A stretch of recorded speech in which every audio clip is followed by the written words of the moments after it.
நேயர்கள் அனைவருக்குமே வணக்கம். வியூ அமைப்பினுடைய சீஃப் அட்வைசர், முன்னாள் தேர்தல் ஆணையாளர், தேர்தல்கள் ஆணைக்குழுவினுடைய தலைவர் மஹிந்த தேசப்பிரிய அவர்களோடு தான் இன்றைய தினம் நாங்கள் கலந்துரையாட இருக்கின்றோம்.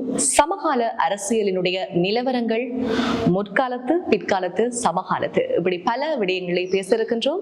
இன்றைய தினம் அவரும் எங்களோடு இணைந்திருக்கிறார். இணைத்துக் கொள்ளலாம். வணக்கம். வியூ மற்றும் கண்காணிப்பு அமைப்புகளினுடைய பணிகள் எவ்வாறு இடம்பெற்றுக் கொண்டிருக்கிறது, அது பற்றி தான் நாங்கள் உங்களிடம் வினவிருக்கின்றோம். வியூ அமைப்பை பற்றி குறிப்பிடுவதாக இருந்தால், ஏனைய தேர்தல் கண்காணிப்பு அமைப்புகளை போல 10வது அமைப்பாக வியூ அமைப்பு அல்லது தேர்தல்களை கண்காணிப்பதற்கான தன்னார்வ முன்னோடிகள் என்று வியூ அமைப்பை குறிப்பிடலாம். 9 ஏனைய தேர்தல் கண்காணிப்பு அமைப்புகளும் இந்த தேர்தலின் போது செயற்பட்டுக் கொண்டிருக்கின்றார்கள்.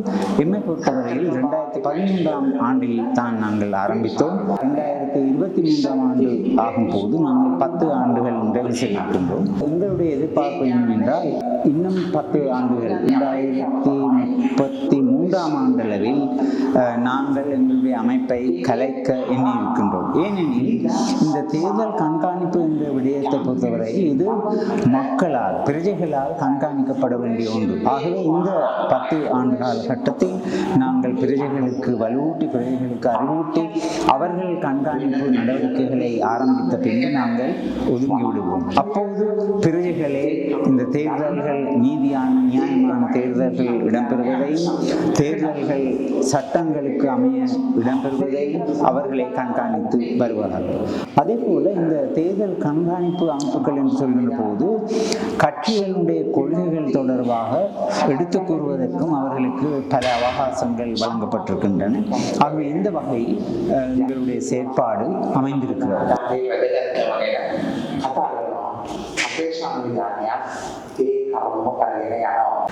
தேர்தல் முறைப்பாடு நடந்தால் மக்கள் என்ன செய்ய வேண்டும்? அதாவது உடனடியாக செய்யக்கூடிய ஒரு விடயமாக இருந்தால், மக்கள் உதாரணமாக பேரணி, அதே போன்று வன்முறை சம்பவங்கள் பதிவாக இருந்தால் அண்மையில் இருக்கக்கூடிய போலீஸ் நிலையத்தில் முறைப்பாட்டை செய்தல் வேண்டும். அதே போன்று மாவட்ட தேர்தல் அலுவலகத்திலும் முறைப்பாடு செய்யலாம். அதற்கு புறம்பாக உங்களுக்கு தெரியும், தேர்தல் கண்காணிப்பு நடவடிக்கையில் ஈடுபடுகின்ற நிறுவனங்களுக்கு முறைப்பாடு செய்யலாம். எங்களுடைய வியூ நிறுவனமானது இந்த முறைப்பாடுகளை பதிவு செய்வதற்காக விசேட தொலைபேசி இலக்கங்கள், அதே போன்று வாட்ஸ்அப் இலக்கங்களை அறிமுகம் செய்திருக்கின்றது. 011 77 85 785 அல்லது 011 72 89 288 என்ற தொலைபேசி இலக்கங்களாகும். வாட்ஸ்அப் இலக்கம் மேல் மாகாணம் 077 44 6078, மத்திய மாகாணம் 077 444 3579, வடக்கு மற்றும் கிழக்கு மாகாணங்கள் 077 444 8935, வடமேல் மாகாணம் 077 444 9018, ஊவா மற்றும் சபரகமு மாகாணங்கள் 077 444 3749 ஆகிய இலக்கங்கள் ஆகும். இமெயில் info@viewlk.org என்பதாகும். இந்த அடிப்படையில் நீங்கள் காணுகின்ற தேர்தல் சட்ட மீறல் தொடர்பான முறைப்பாடுகளை முன்வைக்க முடியும். வியூ அமைப்பினுடைய பணிகள் எவ்வாறு நகர்ந்து கொண்டிருக்கின்றன என்பதை பற்றி பார்த்திருந்தோம். அதே மாதிரி இந்த தேர்தல் காலங்களில் சிவில் அமைப்புகளினுடைய செயல்பாடுகள், அது சார்ந்த விடயங்கள் எவ்வாறு இடம்பெற்றுக் கொண்டிருக்கின்றன என்பது பற்றியும் நாங்கள் உங்களிடம் தொடுத்து நிற்கின்றோம். හිතන්නේ අපි මේ ප්‍රශ්නෙට උත්තරේ දෙන්න ඕනේ.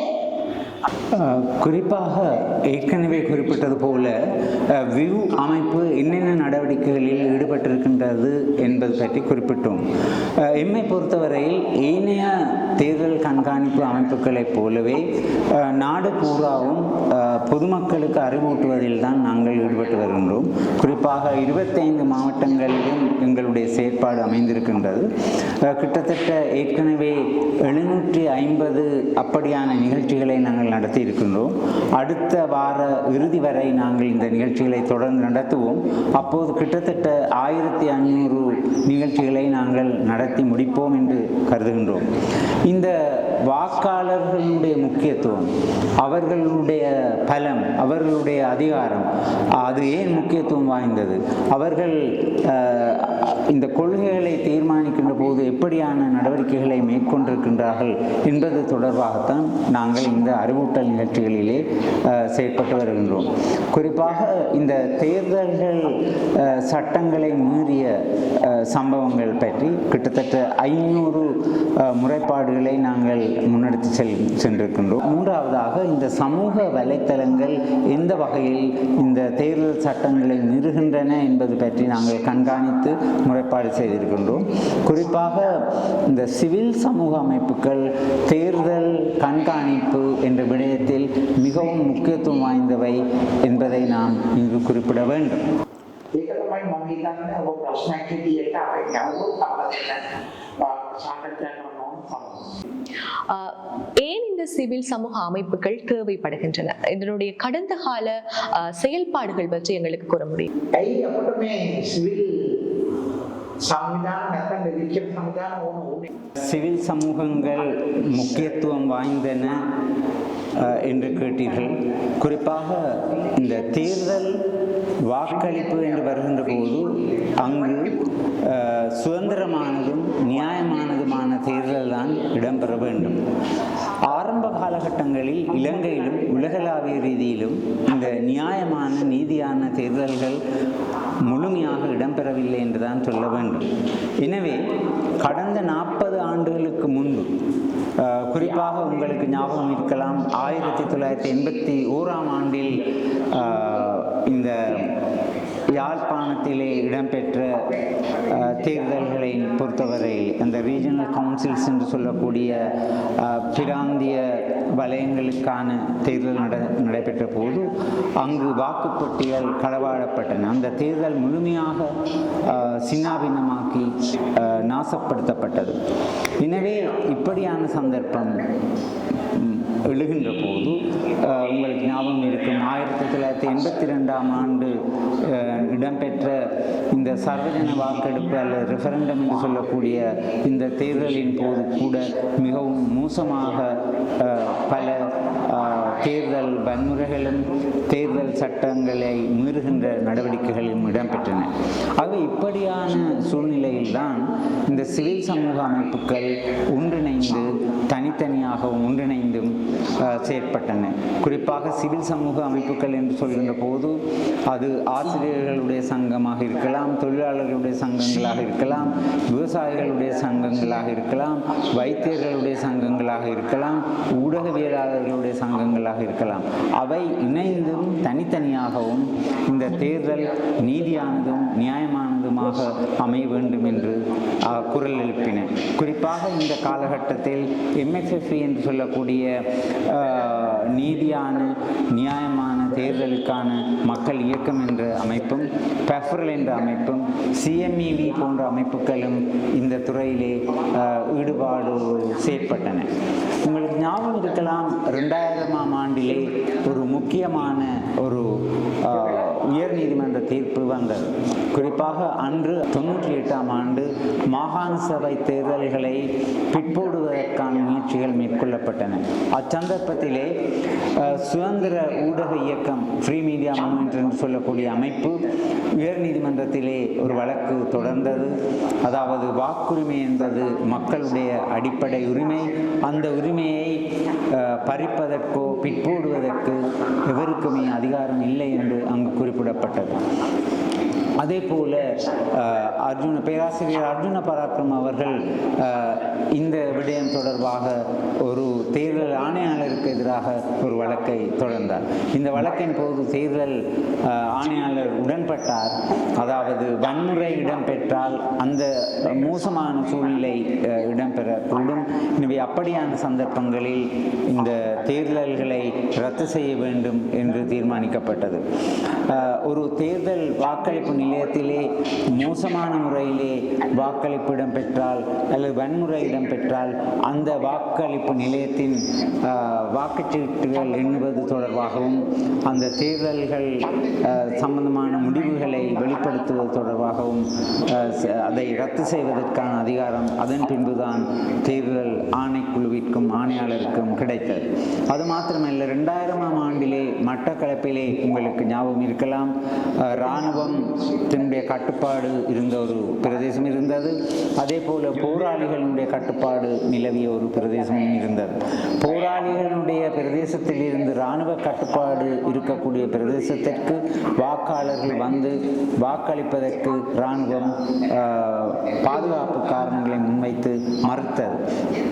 ஆகவே இந்த விடயம் தொடர்பாக சிவில் சமூக அமைப்பு என்ற வகையிலே அங்கும் அர்ஜுன பராக்கிரம மாற்றுக் கொள்கைகளுக்கான நிலையத்தின் சார்பிலே பாதுகாப்பு காரணங்களை முன்வைத்து இவ்வாறு நடவடிக்கைகளை மேற்கொள்ளக்கூடாது என்று நீதிமன்றத்திலே வழக்கு தொடர்ந்தார்.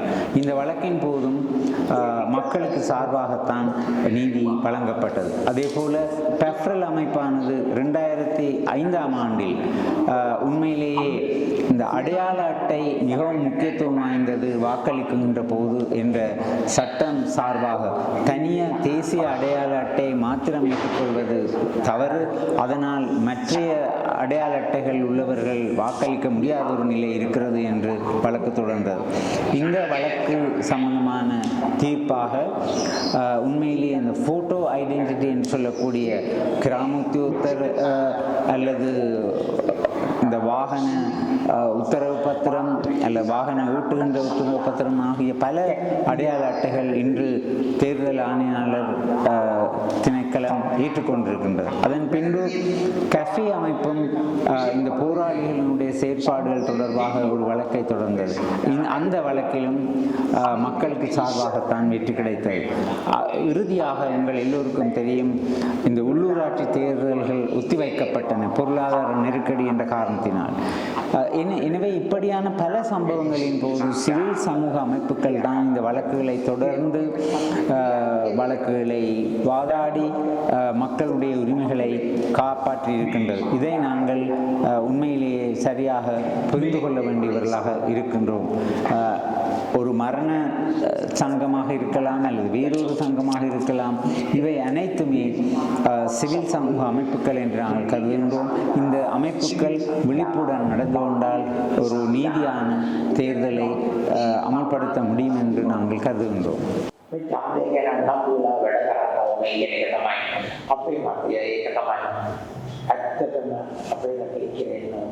வியூ அமைப்பும் ஏனைய கண்காணிப்பு அமைப்புகளும் தொடர்ந்து இது சம்பந்தமான விடயங்களை செய்து கொண்டிருப்பீர்களா? அது பற்றி எங்களுக்கு தெளிவுபடுத்துங்க. உண்மையிலேயே வியூ அமைப்பும் ஏனைய தேர்தல் கண்காணிப்பு அமைப்புகளும் இந்த ஜனாதிபதி தேர்தலை மாத்திரம் மையமாக வைத்து செயற்படவில்லை. எதிர்காலத்திலே எங்களுடைய நாட்டில் உள்ளூராட்சி மன்றங்களுக்கான தேர்தல்கள் இடம்பெற இருக்கின்றன, மாகாண சபைகளுக்கான தேர்தல்கள் இடம்பெற உள்ளன, அதே போல பாராளுமன்ற தேர்தலும் இடம்பெற உள்ளது. அவை இப்படியான அனைத்து தேர்தல்களிலும் இந்த தேர்தல் கண்காணிப்பு அமைப்புகள் செயற்பட இருக்கின்றன. இதற்கு காரணம் மக்களுடைய அடிப்படை உரிமைகளில் ஒன்றுதான் வாக்களிக்கும் உரிமை. எனவே இந்த வாக்களிக்கும் உரிமையை காப்பாற்றிக் கொள்ள வேண்டும், அது நீதியான நியாயமான முறையிலே இடம்பெற வேண்டும். அதனூடாகத்தான் ஜனநாயகத்தை முன்னெடுத்து செல்லலாம் என்ற நோக்கத்தோடு தான் இந்த அமைப்புகள் எதிர்காலத்திலும் செயற்பட இருக்கின்றன. தொடர்ச்சியாக நாங்கள் பேசிக் கொண்டிருக்கின்றோம், ஏன் மக்கள் தேர்தலில் வாக்களிக்க வேண்டும், வாக்களிப்பதனுடைய அவசியம் என்ன?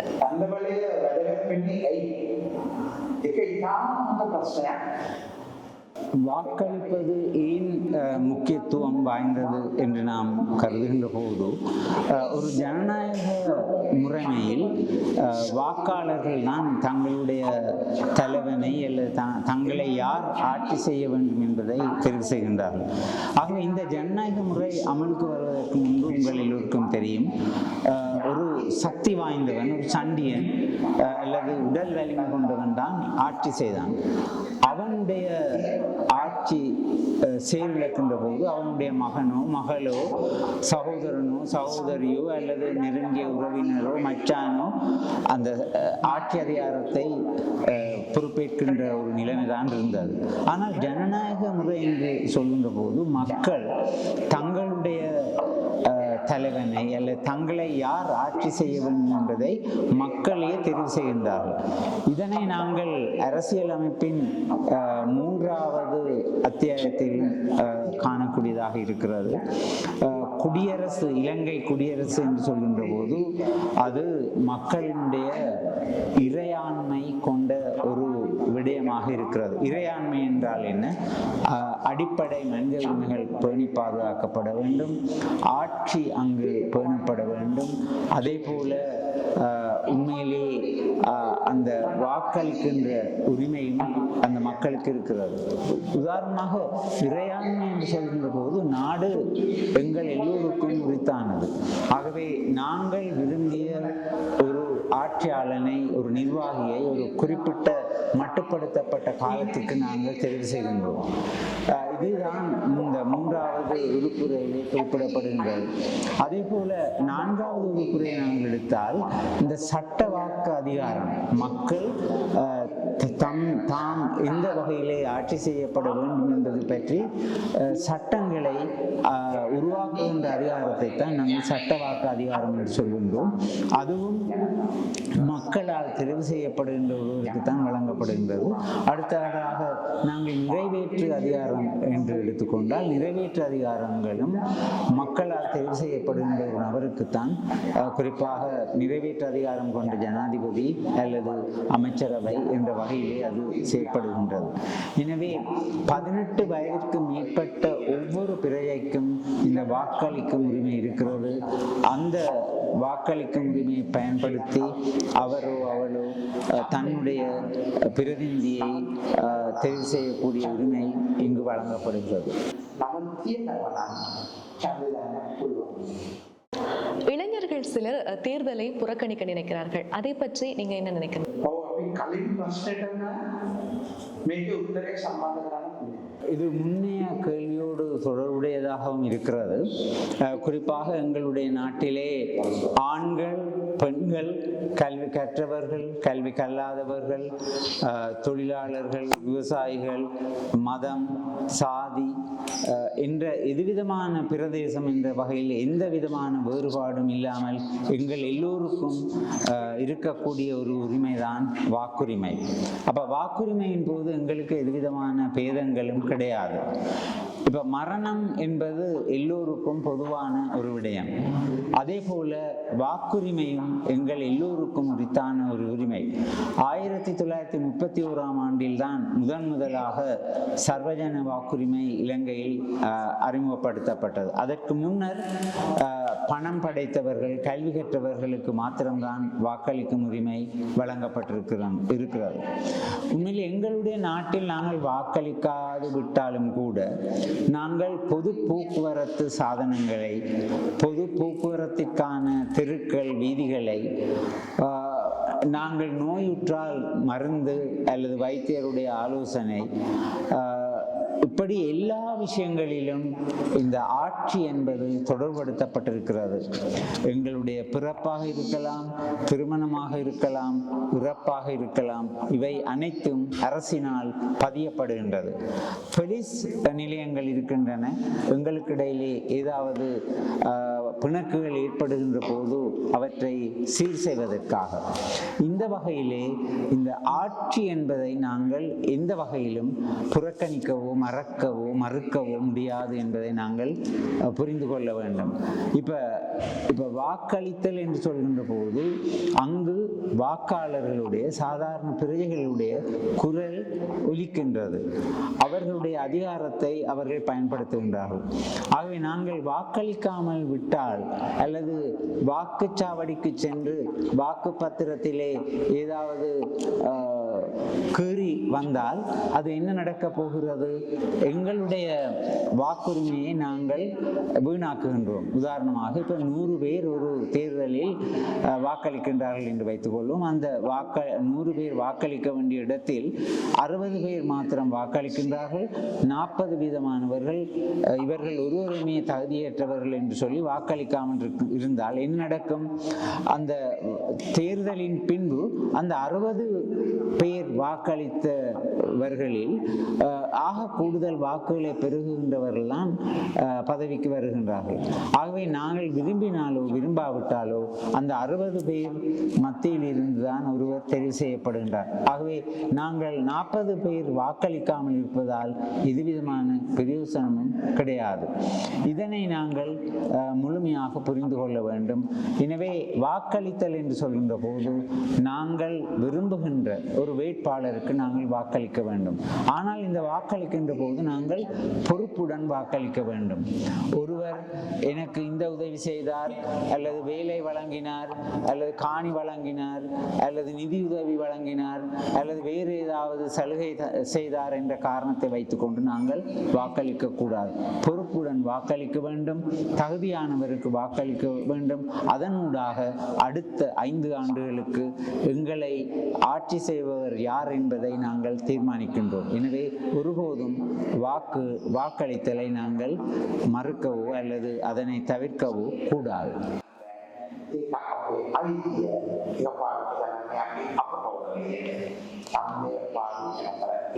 வாக்களிக்கின்ற போது வாக்கை பகிஷ்கரித்தால் என்ன நடக்கும் என்பதை பற்றி எங்களுடைய நாட்டு வரலாற்றிலே நிறைய உதாரணங்கள் இருக்கின்றன. 1931ஆம் ஆண்டு நடந்த தேர்தலின் போது யாழ்ப்பாணத்தில் உள்ள ஒரு சில வாக்காளர்கள் அந்த தேர்தலை பகிஷ்கரித்தார்கள். ஆனால் என்ன நடந்தது? வாக்களித்தவர்களுடைய வாக்குகளின் மூலம் தெரிவானவர்கள் யாழ்ப்பாணத்தையும் ஆட்சி செய்தார்கள். அதே போல் 1981ஆம் ஆண்டு அபிவிருத்தி சபைகளுக்கான தேர்தல் நடந்த போது ஒரு சிலர் அதை பகிஷ்கரித்தார்கள். என்ன நடந்தது? வாக்களித்தவர்களுடைய பிரதிநிதிகள் மற்றவர்களையும் ஆட்சி செலுத்தினார்கள். எனவே 1988ஆம் ஆண்டு ஒரு சில கட்சிகள் குழுக்களாக 1988ஆம் ஆண்டு மாகாண சபை தேர்தல்களை பகிஷ்கரித்தார்கள். என்ன நடந்தது? வாக்களித்தவர்களுடைய விருப்பத்திற்கேற்ப ஆட்சியாளர்கள் ஆட்சி செய்தார்கள். எனவே நாங்கள் இந்த விஷயத்தில் மிகவும் தெளிவாக இருக்க வேண்டும். எப்போதும் எல்லா வாக்காளர்களும் வாக்களிக்க வர வேண்டும். அவர்கள் தங்களுடைய விருப்பத்தின்படி புத்திசாதுரியமான முறையிலே நீங்கள் வாக்களிக்க வேண்டும். ஆகவே வாக்கு என்பது உங்களுடைய பலம், உங்களுடைய உரிமை என்பதை நாங்கள் ஞாபகத்தில் வைத்து செயற்பட வேண்டி இருக்கிறது. நிறைய விஷயங்களை பேசிக்கொண்டிருக்கிறோம். குறிப்பா தற்காலத்தை பொறுத்த மட்டும் இந்த ஜனாதிபதி தேர்தல் சம்பந்தமா மக்கள் மத்தியில பாரியதொரு குழப்பம் நிலவி கொண்டிருக்கிறது. அது பற்றிய தெளிவுகளை மக்களுக்கு நீங்க வழங்கக்கூடியதா இருக்குமா? இந்த கேள்வியை அநேக மாணவர்கள் கேட்கின்ற ஒரு கேள்வியாக இருக்கிறது. உதாரணமாக ஏனைய தேர்தல்களின் போது மக்களுக்கு குழப்பகரமான நிலைமை இல்லை. ஏனெனில் தாம் விரும்பிய வேட்பாளருக்கு அவர்கள் புல்லடி போட முடியும். ஆனால் இந்த ஜனாதிபதி தேர்தலின் போது இந்த தேர்தல் சட்டத்திற்கு அமைய ஒரு வாக்காளர் தாம் விரும்பிய வேட்பாளருக்கு ஒன்று என்று அவர் வாக்களிக்கலாம் அல்லது புல்லடி போடலாம். 2வது விருப்ப வாக்கு இருந்தால் அதற்கு 2 என்று போடலாம். 3வது விருப்ப வாக்கு இருந்தால் 3 என்று போடலாம் என்று இருக்கின்ற காரணத்தினால் மக்கள் மத்தியில் ஒரு குழப்பகரமான நிலை இருக்கிறது. நாங்கள் எங்களுடைய வேட்பாளர்களை தெரிவு செய்கின்ற போது புல்லடி அடையாளமிட்டுத்தான் நாங்கள் பழக்கப்பட்டிருக்கின்றோம். ஆனால் ஏற்கனவே குறிப்பிட்டது போல இந்த ஜனாதிபதி தேர்தலில் உங்களுக்கு 3 வெறுப்பு வாக்குகள் இருக்கின்றன.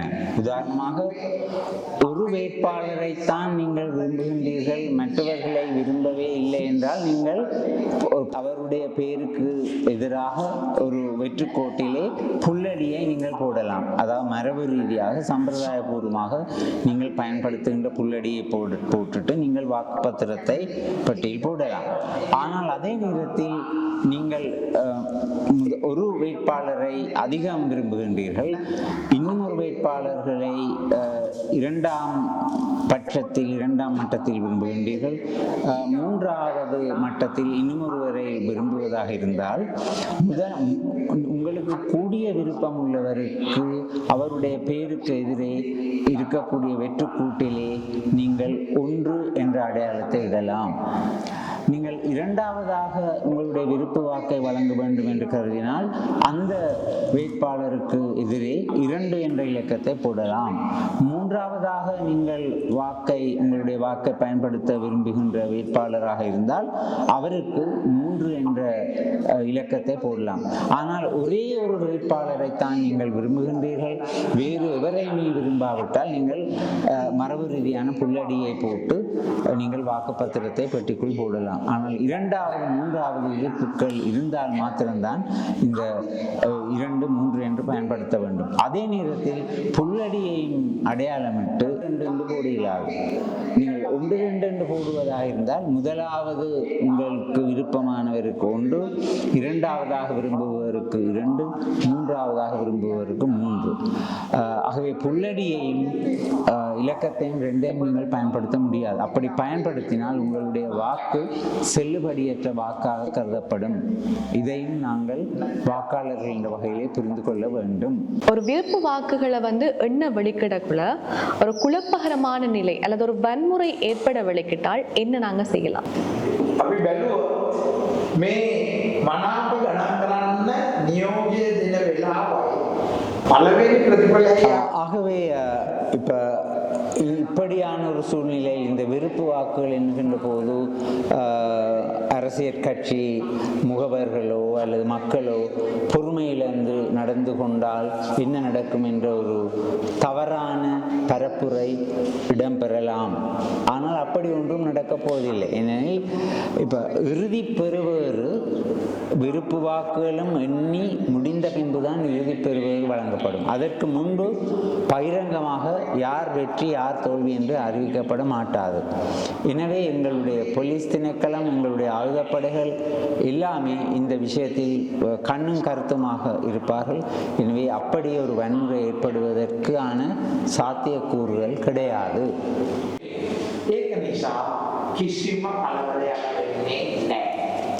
தொடர்ச்சியாக இந்த தேர்தல் முறைப்பாடு சம்பந்தமாக பார்த்திருந்தோம். அதை தாண்டி தேர்தல் காலங்களில் மாகாண சபை தேர்தல், உள்ளூராட்சி மன்ற தேர்தல்கள் காலம் கடத்தப்படுவது ஏன்? உள்ளூராட்சி மன்ற அந்த தேர்தல் என்ற விடயம் உங்களுக்கு தெரியும், வடகிழக்குக்கு மாத்திரமல்ல, அது இலங்கை முழுவதுக்கும் தொடர்புபட்ட ஒரு விடயமாக இருக்கின்றது. உள்ளூராட்சி மன்ற தேர்தல் 2023ஆம் ஆண்டு நடத்துவதற்குரிய ஏற்பாடுகளை செய்திருந்தார்கள். உங்களுக்கு தெரியும், நிதி பிரச்சனை காரணமாக அது கிடப்பில் போடப்பட்டது. உண்மையில் இந்த உள்ளூராட்சி மன்ற தேர்தல் நடாத்தப்பட வேண்டிய திகதியாக வருடமாக அமைந்திருந்தது 2022ஆம் ஆண்டு. எங்களுடைய நாட்டில் ஒரு சட்டம் இருக்கின்றது, உள்ளூராட்சி மன்ற அமைச்சருக்கு 1 வருடம் அதனை பிற்போடுவதற்கு காலம் கடத்த வாய்ப்பு இருக்கின்றது. அந்த காலம் கடத்த அல்லது இழுத்தடிப்பு செய்ய இருந்த ஒரு தனிநபருக்கு இருந்த ஒரு விடயம்தான் உண்மையிலே எங்களுடைய நாட்டில் நடத்தப்படாமல் இருப்பதற்கு காரணமாக இருந்தது. இந்த உள்ளூராட்சி மன்ற தேர்தலை நடாத்தாமல் இருப்பது ஒட்டுமொத்த இளைஞருக்கு உண்மையிலே ஒரு அபசகுனமாகத்தான் அதனை கருத முடியும். 2017ஆம் ஆண்டு தொடக்கம் இந்த உள்ளூராட்சி மன்ற தேர்தல் காலம் கடத்தப்பட்டிருக்கின்றது. 2017ஆம் ஆண்டு உங்களுக்கு தெரியும் 3 மாகாண சபைக்குரிய தேர்தல் நடத்தப்பட்டது. அதே போன்று இன்னும் 3 2018இல் இன்னும் 3 தேர்தல்களை, அதாவது இந்த மாகாண சபை தேர்தலை 2019ஆம் ஆண்டு நடத்தியிருக்கலாம். இந்த உரிய நேரத்தில் இந்த உள்ளூராட்சி மாகாண சபை தேர்தல் நடத்தப்படாமல் இருப்பதற்கான காரணமாக உங்களுக்கு தெரியும், அந்த அந்த உரிய காலத்தில் இருந்த அந்த அரசாங்கம் 2017 நடாத்த இருந்த தேர்தலை காலம் கடத்தியது. எனவே அந்த சந்தர்ப்பத்தில் கொண்டு வரப்பட்ட அந்த சட்டத்துக்கு எதிராக அரசியல் கட்சிகள் அதே போன்று சிவில் அமைப்புகளுடைய பிரதிநிதிகள் நீதிமன்றத்துக்கு சென்றார்கள். அந்த சந்தர்ப்பத்தில் உங்களுக்கு தெரியும், சுப்ரீம் கோர்ட் அல்லது உயர் நீதிமன்றம் சொன்னது, இந்த காலம் கடத்துகின்ற தேர்தலை காலம் கடத்துகின்ற விடயத்தை செய்வதற்கு மக்கள் அபிப்பிராய வாக்கெடுப்பை பெற வேண்டும் என்ற ஒரு தீர்மானத்தை வழங்கியது. அந்த சந்தர்ப்பத்தில் இருந்த அரசாங்கம் உங்களுக்கு தெரியும் தேர்தல் முறைமையை மாற்றுகின்ற ஒரு செயற்பாடு, அதாவது உங்களுக்கு தெரியும் தொகுதி வாரியான அதே போன்று விகிதாசார என்ற அந்த தேர்தலை நடத்த முற்பட்ட அந்த விகிதாசார அதே போன்று உங்களுக்கு தெரியும் கலப்பு தேர்தல் என்ற அடிப்படையில் அதனை நடத்துவதற்கு செய்வதாக இருந்தால் உங்களுக்கு தெரியும் அந்த இடத்துல டீலிமிட்டேஷன் ஒன்றை செய்ய வேண்டிய தேவைப்பாடு காணப்படுகின்ற வந்து உங்களுக்கு தெரியும் அந்த தேர்தலை நடத்துவதாக இருந்தால் அந்த டீலிமிட்டேஷன் வந்து பாராளுமன்றத்தில் அங்கீகரிக்கப்பட்டு வரக்கூடியதாக இருத்தல் வேண்டும் என்று அந்த சட்டத்தில் காணப்பட்டது. டீலிமிட்டேஷன் வந்து பாராளுமன்றத்தில் அங்கீகரிக்கப்படவில்லை. அப்ப அதன் போது செய்ய வேண்டியது இதை ரிவைஸ் பண்ணுவதற்காக ஒரு கமிட்டி ஒன்றை நாங்கள் என்ன அப்பாயிண்ட் பண்ண வேண்டிய தேவை இருந்தது. ரிவைஸ் பண்ணுகின்ற அந்த கமிட்டி உங்களுக்கு தெரியும் நியமிக்கப்பட்ட போதும் அந்த ரிப்போர்ட்டை வழங்குவதற்கு முதல் அதாவது உங்களுக்கு தெரியும் பிரதமர் அந்த பதவியிலிருந்து நீக்கப்பட்டார். தற்பொழுது இந்த மாகாண சபை தேர்தல் உங்களுக்கு தெரியும் நடத்தப்பட வேண்டும், உங்களுக்கு என்ன சொல்றாங்க விகிதாசார முறையில் நடத்தப்பட வேண்டும். இருப்பினும் தொகுதி உங்களுக்கு தெரியும் அந்த முறையிலும் அது இருத்தல் வேண்டும், நல்ல நடத்தப்பட வேண்டும். அப்படியாயும் தேர்தலை நடத்த முடியாது. அதனால் இந்த தேர்தல் உங்களுக்கு தெரியும் மிக இறுக்கமான நிலையில் காணப்படுகின்றது. இந்த தேர்தல் நடத்த வேண்டுமாக இருந்தால் உங்களுக்கு தெரியும் பாராளுமன்றத்தில் சட்டம் ஒன்றை இயற்றுதல் வேண்டும் அல்லது பழைய முறைக்கு நாங்கள் செல்ல வேண்டும், இல்லை என்றால் எல்லை நிர்ணய ஆணைக்குழு என்ற அந்த விடயத்துக்கு நாங்கள் செல்ல வேண்டும். உள்ளூராட்சி மன்ற தேர்தல் தொடர்பில் உங்களுக்கு தெரியும் உயர் நீதிமன்றம் அந்த தேர்தலை நடத்த வேண்டும் என்ற ஒரு டிசிஷனை வழங்கி இருக்கின்றது. உள்ளூராட்சி மன்றம் மற்றும் மாகாண சபையினுடைய முக்கியத்துவம் என்ன? කොච්චර වැදගත්ද කියන එකයි පළාත් සභාව කොච්චර වැදගත්ද කියන එකයි ඇත්තටම ඉතාම වැදගත්ම කරුණක් තමයි අපි සාකච්ඡා කරන්නේ. ඒකේ බැලුවොත් පළාත් පාලන ආයතන ගැන අපි ඉස්සෙල්ලා බලමු. පළාත් පාලන ආයතන තමයි කෙලින්ම ගම්මට්ටමේ හැම ගෙදරටම உள்ளூராட்சி மன்றம் அதே போன்று மாகாண சபையினுடைய முக்கியத்துவம் பற்றி நாங்கள் கதைக்க வேண்டும். உண்மையிலே இந்த இரண்டு வகையான நிறுவனங்களும் மக்களோடு மிக தொடர்புபட்ட நிறுவனங்களாக காணப்படுகின்றது. உங்களுக்கு தெரியும் கிராமத்தை எடுத்தாலும் அதே போன்று கிராமத்தில் இருக்கக்கூடிய வீதிகள் எடுத்தாலும் தோட்டத்தை எடுத்தாலும் அதே போன்று ஏனைய வடிகால் அமைப்புகளை எடுத்தாலும் அவை நேரடியாக இந்த உள்ளூராட்சி மன்றங்களோடு தொடர்பு படுகின்ற ஒரு விடயமாக காணப்படுகின்றது.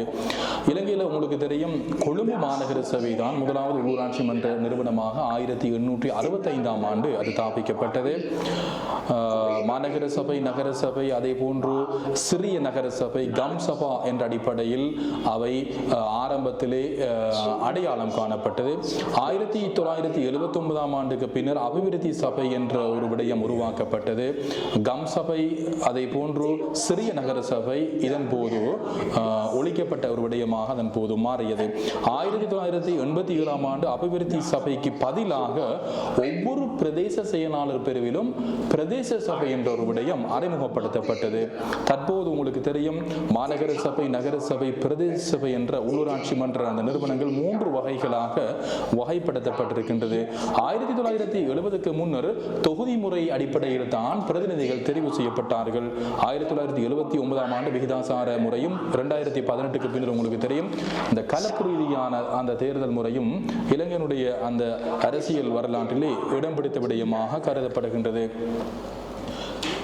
கிராமம் நகரம் ஆகியவற்றுக்கு பிரதிநிதிகள் தெரிவு செய்யப்படுவது அல்லது உள்ளூராட்சி மன்ற பிரதிநிதிகள் தெரிவு செய்யப்படுகின்றது மக்களுடைய வாக்கு பலத்தின் மூலம் தான். இது ஆரம்பத்திலிருந்து காணப்படுகின்ற விடயமாக இருக்கின்றது. ஒருவர் பிறந்தது முதல் இறக்கும் வரை இந்த உள்ளூராட்சி மன்றங்களோடு தொடர்பு படுபவராக இருக்கின்றார்.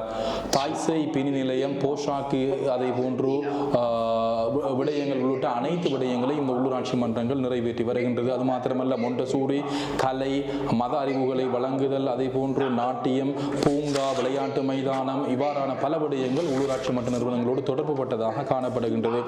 ஒரு வீட்டை அமைப்பதற்கான அனுமதி வழங்குவது தொடக்கம் வீதிகள் அதை புனர் நிர்மாணம் திண்ம கழிவு முகாமைத்துவம் அபாயகரமான மரங்களை அகற்றுதல் வீதி விளக்குகள் இவ்வாறான விடயங்களும் உள்ளூராட்சி மன்ற நிறுவனங்களோடு தொடர்புபட்டதாக காணப்படுகின்றது. நகரசபை என்ற விடயத்தை குறிப்பிடுவது உள்ளூராட்சி மன்ற நிறுவனங்களைத்தான். வாக்குகள் மூலமாக மக்கள் பிரதிநிதிகள் தெரிவு செய்யப்படுகின்றார்கள். அந்த முறை உண்மையிலே பின்பற்றப்பட்டு வருகின்ற ஒரு முறையாக இருக்கின்றது. ஆனால் தற்போது இந்த உள்ளூராட்சி மன்றங்களில் உங்களுக்கு தெரியும், பிரதிநிதிகள் தெரிவு செய்யப்படவில்லை. அதிகாரிகள் தான் அந்த விடயத்தை செய்து வருகின்றார்கள். அவர்கள் வெறுமனே ப்ரொமோஷனுக்கும் அதே போன்று சம்பள அதிகரிப்புக்காக அந்த கடமையை செய்கின்றார்கள். மக்கள் மத்தியில் அவர்கள் செல்வது கிடையாது. மக்கள் பிரதிநிதிகள் இருந்தால் மக்கள் மத்தியிலே சென்று அவருடைய தேவைகளை கேட்டறியக்கூடிய வாய்ப்பு இருக்கின்றது. அவர்கள் அவ்வாறு செய்யாவிட்டால் அடுத்த தடவை இந்த மக்கள் பிரதிநிதிகளை மக்கள் புறக்கணிக்கக்கூடிய வாய்ப்பு இருக்கின்றது. அண்மையில் உங்களுக்கு தெரியும், ஒரு உயர் நீதிமன்ற தீர்ப்பு வந்திருந்தது. SEFR 35/2016 இந்த வழக்கு தீர்ப்பிலே உள்ளூராட்சி மன்றங்கள் மக்கள் பிரதிநிதிகள் அற்ற முறையில் இயங்குவது உண்மையிலே பொருத்தமற்றது என்ற அடிப்படையிலே தான் அந்த உயர் நீதிமன்ற தீர்ப்பு சுட்டிக்காட்டுகின்றது. மாகாண சபை முறைமை மிக முக்கியமானதாக காணப்படுகின்றது. அதிகார பரவலாக்கனுடைய முக்கிய ஒரு வடிவம் தான் மாகாண சபை முறைமை. இலங்கை ஆரம்பம் தொட்டு ஒரே ஆட்சியின் கீழ் இருந்திருக்கின்றது. அதாவது ஒரே ஆட்சியின் கீழ் பல்வேறு வகையான உப பிராந்திய அல்லது பிராந்திய ரீதியிலான ஆட்சி அதிகாரங்களும் ஆரம்பம் தொட்டு இலங்கையிலே காணப்பட்டிருக்கின்றது. பல ராசதானிகள் இலங்கையிலே இருந்திருக்கின்றது. வேறு வேறாக ஆட்சி செய்திருக்கின்றார்கள். அதாவது ஒரே நாட்டில் அதிகார பரவலாக்கல் ஆரம்பம் தொட்டு இலங்கையில் நிலவி வந்த ஒரு விடயம்தான். வெளிநாட்டு ஆட்சியாளர்கள் பிரதேச ஆட்சி அதிகாரத்தை பலப்படுத்தி ஆட்சி செய்த வரலாறு நம்முடைய நாட்டில் காணப்படுகின்றது. சுதந்திரத்துக்கு பின்னர் வடகிழக்கு மக்களுடைய முக்கியமான கோரிக்கையாக அமைந்தது இந்த அதிகார பரவலாக்கல் என்ற விடயம். மத்திய அரசாங்கத்தின் கீழ் இருக்கக்கூடிய அதிகாரங்கள் மாகாண சபைக்கு வழங்கப்படல் வேண்டும். அதாவது பெடரல் ஆட்சி என்ற முறையை தான் வடக்கு கிழக்கு மக்கள் கூறியிருந்தார்கள். மொழி பிரச்சனை, காணி பிரச்சனை போன்ற பல்வேறு பிரச்சனைகள் தங்களுக்கு வழங்கப்பட வேண்டும் என்பதுதான் அவருடைய கோரிக்கையாக இருந்தது. 1957-58 ஆண்டு காலப்பகுதியில் உங்களுக்கு தெரியும், அதாவது SWRD பண்டாரநாயக்க அவருக்கும் தந்தை செல்வா ஆகியோருக்கு இடையே ஒரு ஒப்பந்தம் நடைபெற்றது. அதை பண்டா செல்வா ஒப்பந்தம் என்று குறிப்பிடுவார்கள். தெற்கு மக்களுடைய பலத்த விரோதத்துக்கு மத்தியில் அந்த ஒப்பந்தம் கைவிடப்பட்டது. பிரச்சனையை தீர்க்க நாட்டு சபை முறைமை அறிமுகப்படுத்தப்பட்டது. டட்லி செல்வா ஒப்பந்தம் 1966 ஆண்டு கைச்சாத்திட்ட போதும் அது தெற்கு மக்களுடைய எதிர்ப்பு காரணமாக கைவிடப்பட்டது. 1981 ஆண்டு மாவட்ட அபிவிருத்தி சபை முன்மொழியப்பட்டது. மாவட்ட அமைச்சர்கள் நியமிக்கப்பட்டார்கள். 1981 ஆண்டு மக்கள் போராட்டம் ஒன்று இடம்பெற்றது. திம்பு உடன்படிக்கை உங்களுக்கு தெரியும். அதனை அடுத்து தான் 1988 ஆண்டு மாகாண சபை முறைமை அறிமுகப்படுத்தப்படுகின்றது. 81 தொடக்கம் 89 காலப்பகுதியிலே ஜெயவர்தனுடைய ஆட்சி நிலவிய ஒரு காலப்பகுதியில் தான் இந்த விடயம் வெட்டப்பட்டதாக கருதப்படுகின்றது. 94 ஆண்டு சந்திரிகா அம்மையார் பேக்கேஜ் என்ற அடிப்படையிலே குறிப்பாக யூனிட்டி ஸ்ரீலங்கா, யூனியன் ஸ்ரீலங்கா என்ற ஒரு விடயத்தை அந்த இடத்தில் முன்வைக்கின்றார். திச விதாரண 13+ என்ற ஒரு விடயத்தை முன்வைத்து கலந்துரையாடல்கள் எல்லாம் அதன் போது நடத்தப்பட்டது. மாகாண சபை சில அதிகாரம் வழங்கப்பட்டுள்ளது. ஆனால் அதுக்கு வரையறைகள் காணப்படுகின்றது. அதிகார பரவலாக்கல் கோரிக்கை என்பது மக்களுடைய கோரிக்கையாகத்தான் காணப்படுகின்றது. அதாவது ஆளுநருக்கு இருக்கக்கூடிய அதிகாரம் உண்மையிலே குறைக்கப்பட வேண்டும் என்ற விடயம் இந்த இடத்திலே உன்னிப்பாக அவதானிக்கப்பட வேண்டிய விடயமாக இருக்கின்றது. மஹிந்த ராஜபக்ஷ 13+ அவர் கொண்டு வந்தார். ஆனால் அந்த விடயம் இருக்கின்றதா இல்லையா என்ற விடயத்தை அது பற்றி குறிப்பிடப்பட்டது. அது இருக்கின்றதா இல்லையா என்ற விடயம் கேள்விக்குறியானதாக காணப்படுகின்றது.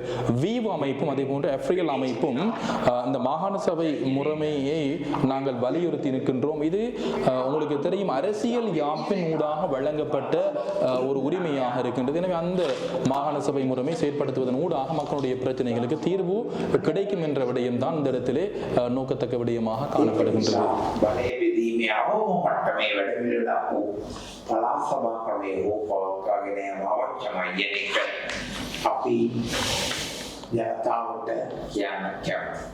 வடக்கு கிழக்கு மக்களினுடைய கோரிக்கையாக இருப்பதுதான் மாகாண சபை. அது செயல்படாமல் இருப்பதனால் ஏற்படக்கூடிய விளைவுகள். வடகிழக்கு மக்கள் மாகாண சபை முறையை கேட்டார்கள். ஏனைய மாகாண மக்கள் அதனை கேட்கவில்லை. ஆனால் குறிப்பாக வடகிழக்கு மக்கள் மாகாண சபை முறை எங்களுக்கு வேணும் என்று, அதிகார பரவலாக்கல் வேணும் என்று குறிப்பிட்டார்கள். உங்களுக்கு தெரியும், சிலர் ஆரம்பத்தில் இந்த பெடரல் முறை எங்களுக்கு தேவை என்றும், சிலர் அபிவிருத்தி சபை முறை என்றும் கேட்டார்கள். அதனுடைய பிரதிபலனாகத்தான் 87-8 கால காலப்பகுதியில் அந்த மாகாண சபை முறைமை அறிமுகப்படுத்தப்படுகின்றது. கிழக்கு மாகாண சபை பொறுத்தவரையில் 2017 ஆண்டு தொடக்கம் தேர்தல் நடத்தப்படவில்லை. இன்று வரை அதாவது அரசு அதிகாரிகள் தான் அதனை ஆட்சி செய்கின்றார்கள். குறிப்பாக ஆளுநருடைய ஆட்சி அதிகாரத்தின் கீழ் அது இயக்கப்படுகின்றது. வடமாகாண சபையில் 2018 ஆண்டுக்கு பின்னர் தேர்தல் நடத்தப்படவில்லை. எனவே அந்த இடத்தில் மக்கள் இறைமை பாதிக்கப்பட்டிருக்கின்றது. 9 மாகாணங்களிலும் மாகாண ஆளுநர்கள் மக்களுடைய அதிகாரத்தை அந்த கையில் எடுத்துக்கொண்டு ஆட்சியை மேற்கொண்டு வருகின்றார்கள். இது ஒரு சாதகமான முறையல்ல.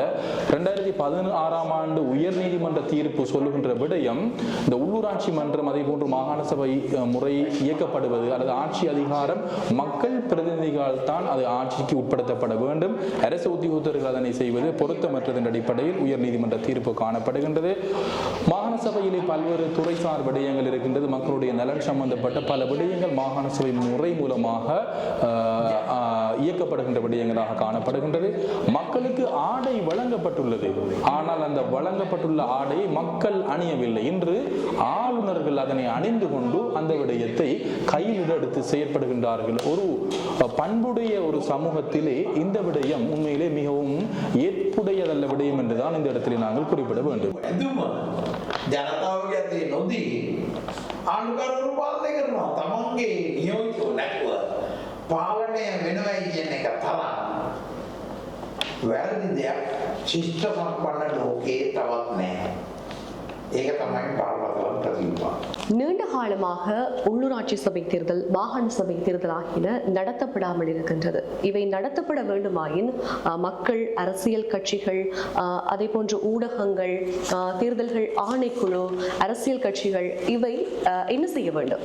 நீங்கள் வினவியது போன்று உள்ளூராட்சி மன்ற தேர்தல் மற்றும் மாகாண சபை தேர்தல் கட்டாயமாக நடத்தப்பட வேண்டும். அதில் எந்த விதமான விவாதமும் கிடையாது. சிலருடைய எதிர்பார்ப்பு பாராளுமன்ற தேர்தல் நடத்தப்படுமா அல்லது மாகாண சபை தேர்தல் நடத்தப்படுமா அல்லது உள்ளூராட்சி மன்ற தேர்தல் நடத்தப்படுமா என்ற ஒரு எதிர்பார்ப்பு, ஒரு அவநம்பிக்கை சிலர் மத்தியிலே காணப்படுகின்றது. ஜனாதிபதிக்கு ஒரு அதிகாரம் இருக்கின்றது. பாராளுமன்றத்தை எந்த ஒரு நேரத்திலும் கலைத்து பாராளுமன்ற தேர்தலையோ எந்த ஒரு தேர்தலையோ நடத்தக்கூடிய அதிகாரம் ஜனாதிபதிக்கு வழங்கப்பட்டுள்ளது.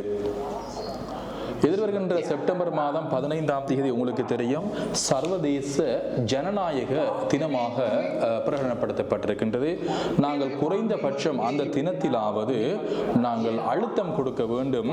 அதாவது வன்முறை இல்லாமல் அஹிம்சை ரீதியான அடிப்படையிலே அந்த அழுத்தத்தை நாங்கள் பிரயோகிக்க வேண்டும். குறிப்பாக உள்ளூராட்சி மன்ற தேர்தலை நீண்ட காலமாக நடத்தப்படாமல் இருக்கக்கூடிய உள்ளூராட்சி மன்ற தேர்தலை நடத்துவதற்கு நாங்கள் பிரஜைகள் என்ற அடிப்படையில், அதே போன்று மக்கள் என்ற அடிப்படையில், அரசியல் கட்சிகள் என்ற அடிப்படையில், சிவில் அமைப்புகள் என்ற அடிப்படையில், ஊடகம் என்ற அடிப்படையில் நாங்கள் அழுத்தம் கொடுக்க வேண்டும். அந்த தேர்தலை முதலில் நடத்த கோரி உயர் நீதிமன்ற தீர்ப்பு ஒன்று ஏற்கனவே நான் குறிப்பிட்டது போன்று காணப்படுகின்ற 2016ஆம் ஆண்டு, அதாவது உள்ளூராட்சி மன்றங்கள் அல்லது மாகாண சபைகள் மக்கள் பிரதிநின்றி ஆட்சி செய்யப்படுவது பிழையான அணுகுமுறை என்று உயர் நீதிமன்றம் தீர்ப்பு வழங்கியிருக்கின்றது. அண்மையில் உங்களுக்கு தெரியும் உள்ளூராட்சி மன்றம், அதாவது எல்பிடிய பிரதேச சபை தேர்தலுக்குரிய வேட்புமனு தாக்கல் செய்யப்பட்டிருக்கின்றது உயர் நீதிமன்றத்தின் தீர்ப்புக்கு இணங்க. எனவே தற்பொழுது செப்டம்பர் மாதம் 12ஆம் தேதி அந்த வேட்புமனு தாக்கல் அங்கு அதுக்குரிய ஏற்பாடுகள் தேர்தல் ஆணைக்குழு எடுத்திருக்கின்றது. அதனோடு இணைந்ததாக நாங்கள் பார்க்கக்கூடிய இன்னும் ஒரு விடயம்தான், ஏற்கனவே உள்ளூராட்சி மன்ற தேர்தல் அறிவிக்கப்பட்டு காலங்கடத்தப்பட்ட விடயம் நாம் அறிந்த விடயமாக இருக்கின்றது. ஏற்கனவே கோரப்பட்ட வேட்புமனுக்களை நிராகரித்து புதிதாக வேட்புமனு ஏற்கும் பணிகளை தேர்தல் ஆணைக்குழு அந்த கடமையை செய்ய வேண்டும் என்று சிலர் குறிப்பிடுகின்றார்கள். அவ்வாறு செய்வதாக இருந்தால் நாங்கள் உயர் நீதிமன்றத்திலே அதுக்குரிய வியாக்கியானத்தை நாங்கள் பெற வேண்டிய தேவை காணப்படுகின்றது. உயர் நீதிமன்றம் அல்ல, இதில் ஒரு விடயத்தை அவர் குறிப்பிட்டிருந்தார். பாராளுமன்றம் அது தொடர்பான அதிகாரத்தை பாராளுமன்றத்துக்கு அது காணப்படுகின்றது. அதாவது உரிய சட்டத்திலே அந்த ஏற்பாடுகளை செய்ய வேண்டும். அவ்வாறு அந்த வேட்புமனு நிராகரிக்கப்படுவதாக இருந்தால், புதிய வேட்புமனு ஏற்கப்படுவதாக இருந்தால், அத்தாட்சிப்படுத்திய தினத்திலிருந்து ஒரு மாதத்துக்குள் மீள வேட்புமனு ஏற்கும் பணிகள் ஆரம்பிக்கப்பட வேண்டும் என்ற விடயத்தை இந்த இடத்திலே ஞாபகப்படுத்தினார். அதனோடு இணைந்ததாக மாகாண சபை தேர்தல் என்பது உண்மையிலே மிக முக்கியமானதாக காணப்படுகின்றது. ஏற்கனவே பாராளுமன்றத்திலே தனிப்பட்ட பாராளுமன்ற உறுப்பினர் பிரேரணையாக இந்த தேர்தல் பழைய முறையிலே நடத்தப்பட வேண்டும் என்ற ஒரு சட்டம் முன்வைக்கப்பட்டிருக்கின்றது. சட்ட முன்மொழிவு, சட்ட வரைவு அது பாராளுமன்றத்திலே அங்கீகரிக்கப்படுமாக இருந்தால் அதனை அந்த முறைப்படியிலே நடத்தக்கூடிய வாய்ப்பு இருக்கின்றது. கலப்பு முறையிலே நடத்துவதாக இருந்தால், அதாவது LLRC-யினுடைய அறிக்கை பாராளுமன்றத்திலே அது அங்கீகரிக்கப்பட வேண்டிய தேவை இருக்கின்றது.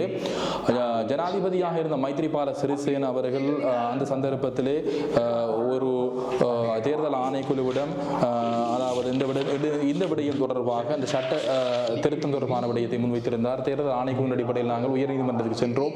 இந்த தேர்தலை நடத்துவதற்குரிய ஆரம்ப கட்ட நடவடிக்கை மேற்கொள்வதற்காக உயர்நீதிமன்றம் குறிப்பிட்ட விடயம், இந்த விடயம் செய்வதாக இருந்தால் பாராளுமன்றத்தின் ஊடாக தான் அந்த விடயங்களை நிலைநாட்ட வேண்டும் என்று குறிப்பிட்டிருந்தார். கோடின் முடிச்சு போன்ற விடயம் மிக கடினமானது. அந்த கோடின் முடிச்சை வெட்டினால் தான் நாங்கள் எல்லாவற்றையும் செய்ய முடியும். எனவே பாராளுமன்றத்தில் இருக்கக்கூடிய அந்த விடயம், அந்த முடிச்சை நாங்கள் எவ்வாறாவது அதாவது அவிழ்த்து நாங்கள் அதனை நிறைவேற்ற வேண்டும். இல்லாத சந்தர்ப்பத்தில் இந்த தேர்தலை ஒருபோதும் நடத்த முடியாது. எனவே அதுக்கு உதாரணமாக அவர் மெசிடோனியா, அரபி, அதே போன்று இந்தியா போன்ற நாடுகள் ஊடாக அந்த காலனித்துவத்துக்கு உட்பட்ட விடயத்தையும் ஒரு வரலாற்று சம்பவத்தை அடிப்படையாக கொண்டு ஞாபகப்படுத்தினார். எனவே நாங்கள் போராட்டங்களை மேற்கொள்ள வேண்டும், கடிதங்களை, அறிக்கைகளை எழுத வேண்டும், விளம்பரங்களை ஒட்ட வேண்டும். இது எங்களுடைய மக்கள் என்ற அடிப்படையில் ஒரு பொறுப்பு வாய்ந்த விடயமாக காணப்படுகின்றது. மாகாண சபை என்பது வெள்ளை யானை அல்ல. ஆனால் நிதி செலவினத்தை நாங்கள் குறைத்து குறிப்பாக மக்களுக்கு சேவை வழங்குகின்ற விடயத்தில் நாங்கள் எங்களுடைய செயற்பாட்டை நாங்கள் ஆரம்பிக்க வேண்டும். கோரிக்கையின்றி எந்த ஒரு விடயத்தையும் பெற்றுக் கொள்ள முடியாது. அதே போன்று மக்கள் பிரதிநிதிகள் இல்லாத இடத்தில் ஜனநாயகம் ஒருபோதும் நிலை பெறாது. ජනතාවට මහජන නියෝජිතයන් සහිත මහජන නියෝජිතයන් අවශ්‍යයි. ඒව නැති තැන ප්‍රජාතන්ත්‍රවාදය නැහැ.